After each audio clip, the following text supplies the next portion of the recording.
From the headquarters of Telesur English in Quito, Ecuador, this is From the South, and I'm Camila Escalante.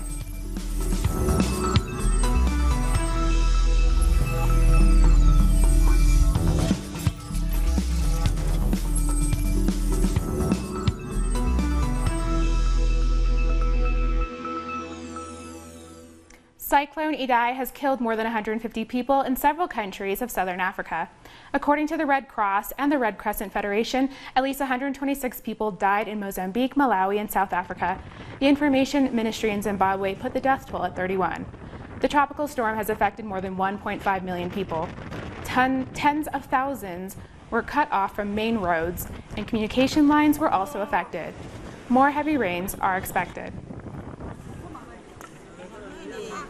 And people are taking refuge in shelters and camps. In Malawi, around 83,000 people have been displaced since the storms began more than a week ago. Most of the displaced there are women and children in need of urgent medical attention. Before my house collapsed, cracks appeared in the walls, and soon after the house came down, we all ran outside and watched it as it fell. We were lucky to have got out with only minor injuries. But many other people were killed and some were very badly injured. Many more haven't been seen since the flood came. We heard crocodiles have eaten some people. I have lost all my belongings. We are receiving more women and children. Most of them are malnourished and they need urgent medical attention. Sadly, we don't have enough supplies. We are asking the government to move in fast to assist the sick and the malnourished. Some of these children have malaria, but we cannot treat them because we don't have the drugs. Others have diarrhea and we need oral rehydration and zinc. Vigils were held across Pakistan for the victims of the mosque attacks in New Zealand. 9 Pakistanis were among 50 people killed by a white supremacist gunman at 2 Christchurch mosques on Friday. The majority of victims were migrants or refugees from countries like Pakistan, Malaysia, Afghanistan, and India. The victims' bodies were not immediately released to families due to the ongoing investigation, which meant they couldn't be buried within the 24 hours, as is customary in Islam. Hundreds of revolutionary African workers gathered outside the U.S. consulate in Santon, Johannesburg, against U.S. interference in Venezuela. Several left-wing parties and political organizations supported the International Day of Action for Peace and Sovereignty in Venezuela. Our correspondent Aisha was there and filed this report. International solidarity was the theme of this protest. Organizations representing workers made it clear that they stood firmly in solidarity with the people of Venezuela. We can see exactly what the US together with the EU are trying to achieve. It's nothing else but a coup. It's illegal regime change. Juan Guaido is not a legitimate president of Venezuela. Nicolas Maduro is. And every free-thinking member of the working class must come out to defend the rights of Venezuelan people to dictate their own path and their own sovereignty. The Socialist Revolutionary Workers' Party said it denounced the ongoing economic, political and media terrorism being waged by the global capitalist elite against Venezuela. And that gang that's in power. Former South African government minister Ronnie Kasrils also joined the protest and had this message for the people of Venezuela. We are with you. The world is with you. Yours is a just struggle. We support you. You are not alone. Be firm like President Chavez was, like Fidel was, like the revolution has been all over the world. It was our struggle here that overthrew apartheid. Our force here is with your force to stop imperialism in its wicked attempts. The Workers' Party called for an end to sanctions against Venezuela and threatened to boycott American products should their demands not be met. Aisha Ismail, Telesur, Johannesburg. Also in South Africa, doctors have successfully conducted the world's first ever middle ear transplant. President Cyril Ramaphosa tweeted his congratulations to the team from the University of Pretoria. The surgery uses 3D printed bones and has already benefited 2 patients. Hundreds of people gathered in Venezuela to celebrate peace after the attack on the country's electrical system. People gathered near the presidential palace in Caracas to show their support to President Nicolas Maduro. Demonstrators say that they will stand together against the U.S. interference attempts. Thousands also took the streets on Saturday to call for the Bolivarian people to remain united. Our correspondent Edson Sanchez was there at the gathering and brings us the latest. We are close to the presidential palace, where Venezuelans are gathering in defense of peace. Demonstrators say they will remain in the streets to show their support to the government and to defend their country against the interference attempts of the United States, especially after the sabotage to the electrical system that Venezuela faced last week. Many have told us that it is peace and joy that has won as they enjoy music and other activities here at this gathering. We'll take a short break now. Join us in a few.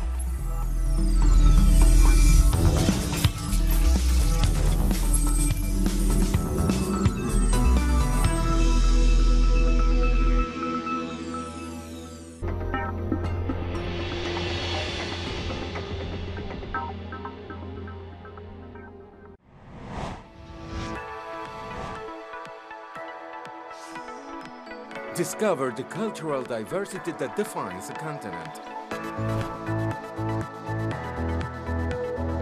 The place where art and tradition are part of the same nucleus. Artistic aspirations,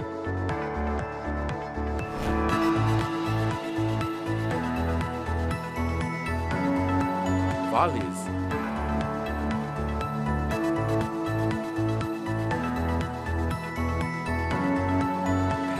and more.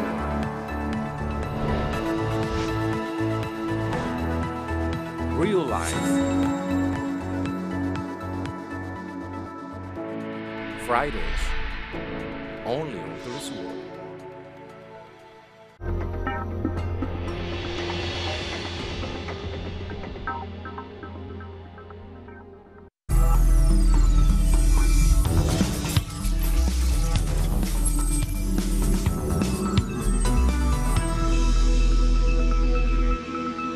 Welcome back. A national march on Washington was held in rejection of criminal U.S. policies on Venezuela. The demonstration was attended by representatives of social movements and peace activists who called for an end to sanctions and aggression.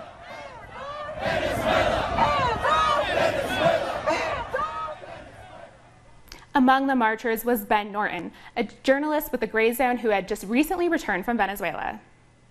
So unbelievable. It's like the media here is on another planet. The differences are just so outrageous. It's one of the most egregious campaigns of lies I've ever seen in my entire life.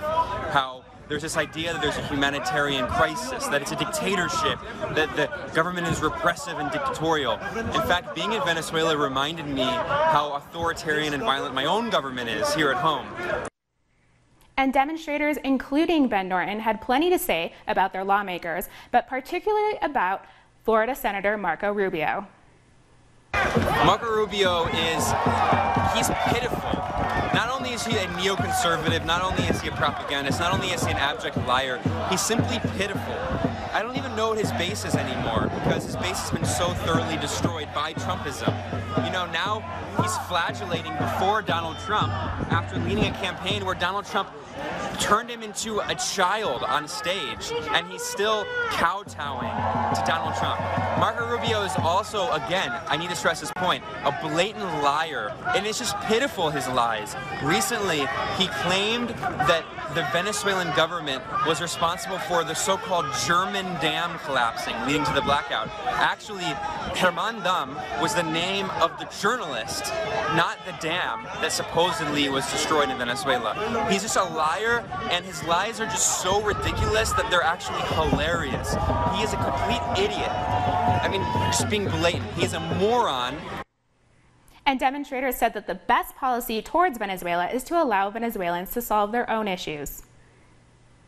And so how can the devil go in and try to fix what the devil created, right? The fact is it needs to be up to the Venezuelan people without intervention, without outside hands upon the situation, because what I'm here to say is that one of the things is that we're not operating on emotion. We're operating out of a historical context.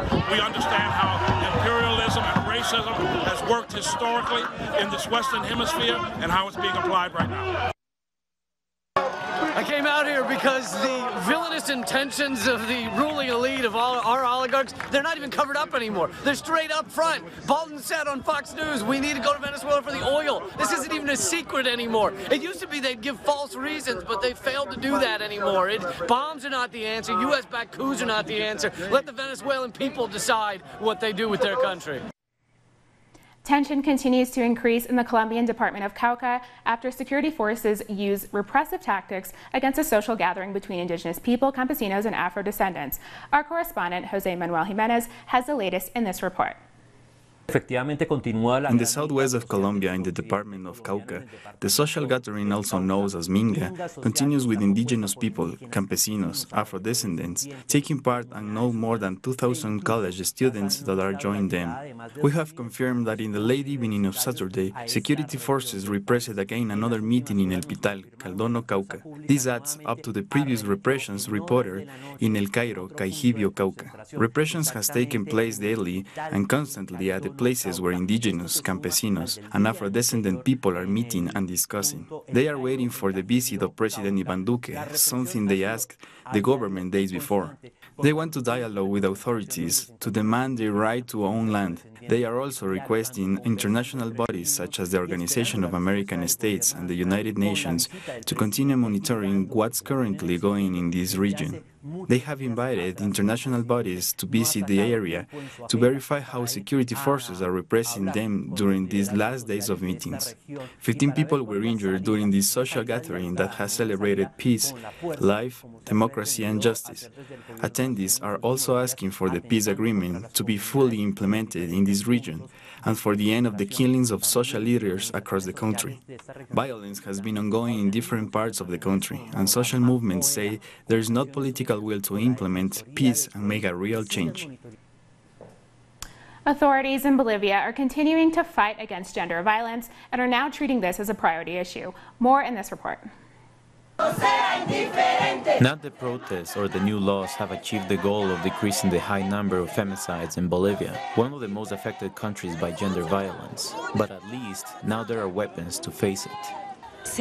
The Law 348 has defined 17 types of gender violence, among them the feminicide. This has allowed us to make this problem visible, but what worries me is that this is an ongoing problem. Let's not forget that masculinity and machismo is very present, not only among men, but also for women.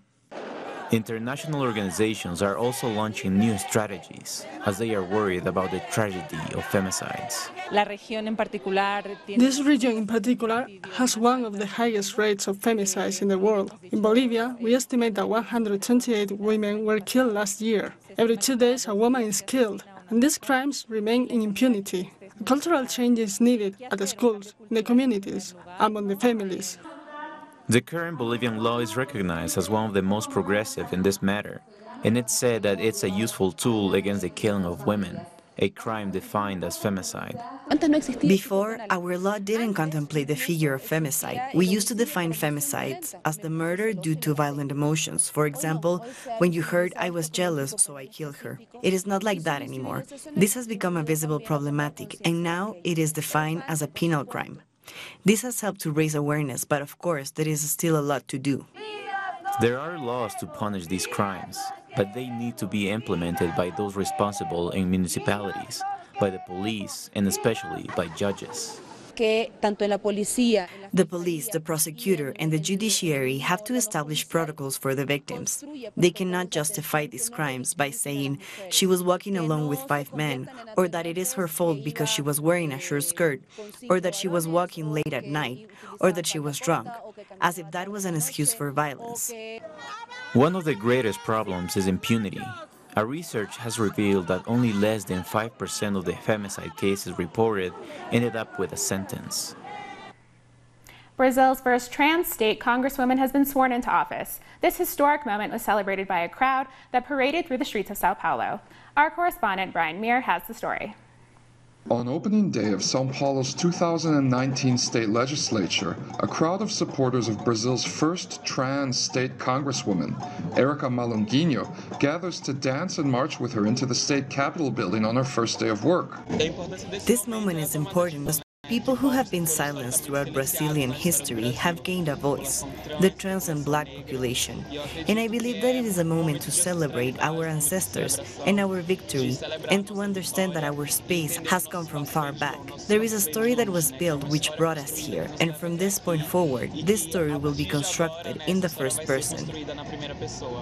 Eric is a member of the Socialism and Liberty Party, PSOL, the same party that slain City Councilwoman Marielle Franco belonged to.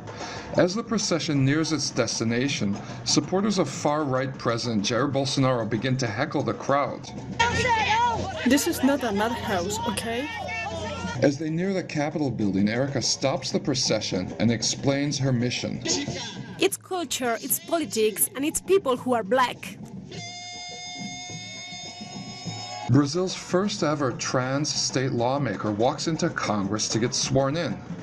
Her supporters are directed into a hall to watch the event on TV, and as they hold up signs saying "Who killed Marielle Franco?" and "Black Lives Matter," fascists taunt them with screams of "I'd rather be dead than red," but this does nothing to dim the spirits of Erica's supporters.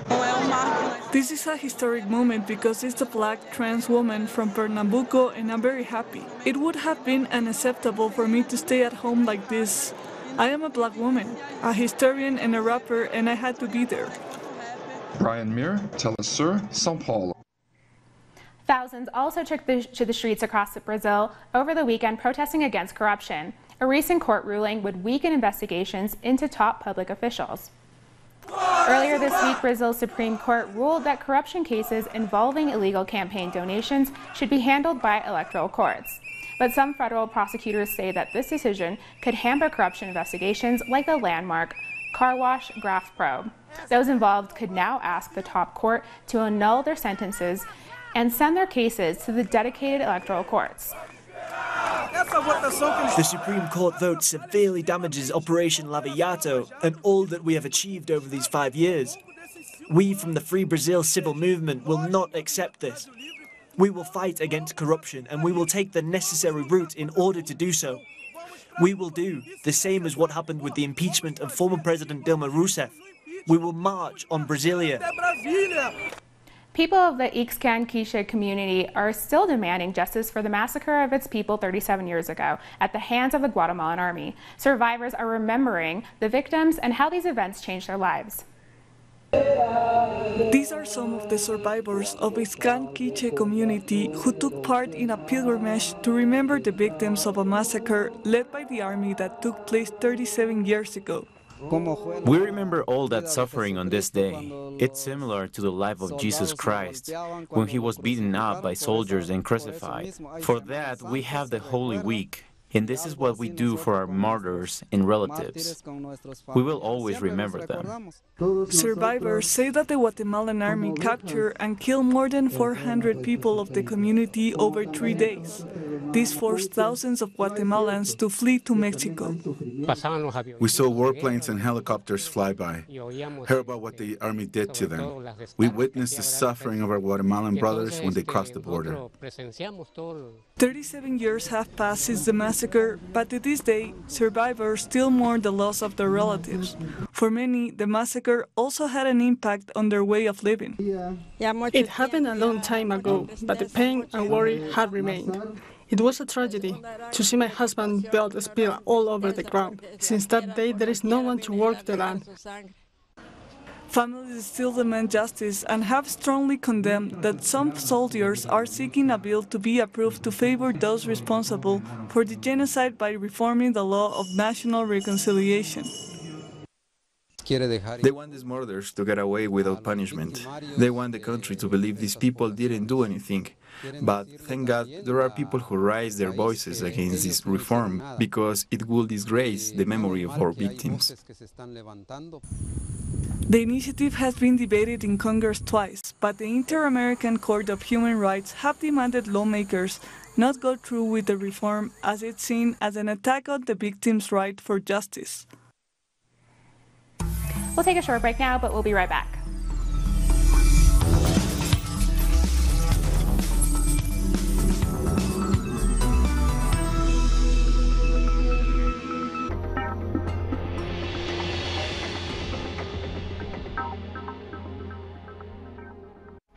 The Pakistani journalist Tariq Ali examines the mass media influence promoted by imperialism.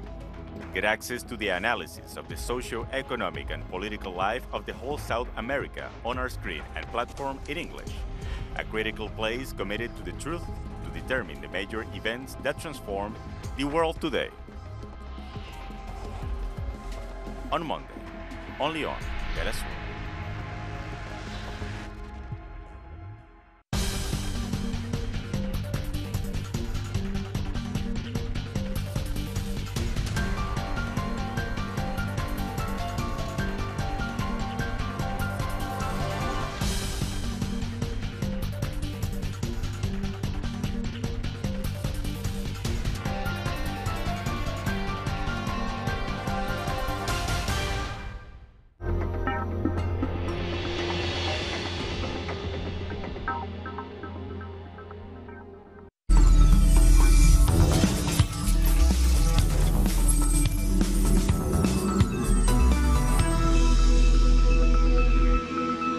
Welcome back. Flash floods and landslides triggered by torrential rain in Indonesia have killed at least 58 people. More than 4,000 people have been displaced and dozens injured. The National Disaster Agency says that the number of victims could increase since the evacuation process is still taking place and since not all affected areas have yet been reached. Displaced people are sheltering in 6 evacuation centers. Authorities have warned local governments of flash flood risks due to deforestation in the mountains. Our head of agency, Donny Monardo, has reported to the president regarding the flash floods in Sentani and the measures taken to mitigate this disaster. Orders from the president include acceleration of evacuation, search and rescue of victims, for the deceased to be buried as quickly and as properly as possible, and the government would give compensation and for the injured to be treated as well. A ceremony was held in Ethiopia signifying the burial of those killed in last week's plane crash, which killed 157 people. Friends and relatives arrived at Addis Ababa's Holy Trinity Cathedral to bury the remains of those who died in the accident, including the 2 pilots and 6 crew members. Relatives received charred earth from the crash site to bury since most bodies were destroyed by the impact. This will serve as closure for the family. According to our tradition, you try to forget things once you have reached this stage. We know that the person that is gone will not come back. Her husband is now left with an infant. He must shift his attention to his life and raising his baby. Her father and mother, including his sisters, are devastated by this grief, and everyone has to go back to their lives as we cannot live like this forever. Iran's chief of staff has arrived in Syria for an official visit. The head of Iran's armed forces, Mohammad Bakari, arrived in Damascus for a series of meetings. His main goal is to coordinate plans to tackle terrorism in the region. And meanwhile, much of the Islamic State's last enclave in eastern Syria has fallen. Reports say that at least 10 civilians were killed during airstrikes. Thousands of people, most of them families of Islamic State fighters, had surrendered since U.S.-backed forces led by the Kurdish YPG laid siege to the city of Baghouz. However, some civilians have yet to be evacuated. I think it's hard to estimate when it is going to be over. We are facing several difficulties regarding the operations, the big number of mines and explosive devices planted by ISIS, and the existence of tunnels and hideouts used by ISIS beneath the ground that are using them to attack our forces or to defend themselves by it. Tens of thousands of people marched in Madrid, Spain to protest against the trial of 12 Catalan pro-independence leaders. Demonstrators called for their freedom. Some of them have been in prison since 2017. Our correspondent in Spain, Adriana Cardoza, has the details. A protest has taken place in Madrid to call for the freedom of the Catalan leaders who have been in prison for more than a year. The rally began with a video in which fragments of the Spanish Constitution intercalated with images of the trial to the Catalan leaders. In some of those images, the former Vice President of Catalonia, Oriol Junqueras, said nothing that occurred on October the 1st was illegal. The president of the Catalan government, Quim Torra, and the former president, Mas, also marched. The rally started at 6 p.m. under the motto "Self-determination is not a crime" and ended in this square. The president of the Catalan Assembly, Elisenda Paulitzi, the vice president of the cultural organization Òmnium Cultural, and relatives of the Catalan leaders participated in that final event. During the march, all of them and the demonstrators have sent a message to the European authorities to stress that the Catalan leaders have been sent to prison due to their political views and not due to other crimes. During the march, we have heard chants calling for the freedom of the Catalan leaders. No incident has been reported. That was Adriana Cardozo in Madrid. We've come to the end of this news brief. You can find these and many other stories on our website at telesourenglish.net. And join us on social media, Facebook, Twitter, and Instagram. For Telesur English, I'm Camila Escalante. Thanks for watching.